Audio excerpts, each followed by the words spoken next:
नमस्ते।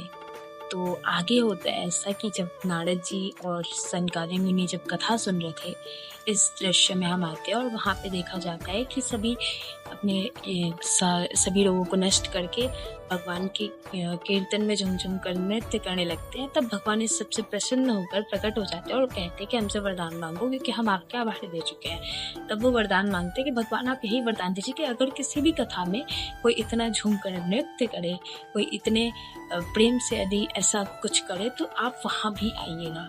आप हमें ऐसा वरदान दीजिए। भगवान तथास्तु कहकर अंतर्ध्यान ध्यान हो जाते हैं। उसके बाद ये प्रश्न होता है कि राजा परीक्षित को सुखदेव जी ने और फिर धुंधुकारी को गोकर्ण ने और सनकादिक मुनियों ने नारद जी को तो कथा सुनाई थी।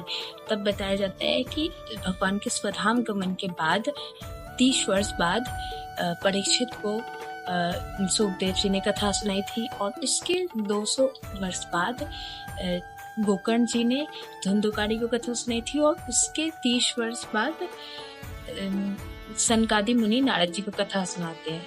तो इस प्रकार इसका वर्णन किया जाता है और इस प्रकार से हम अपने श्रीमद् भागवत महापुराण के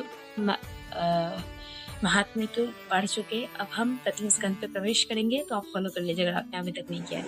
राधे राधे।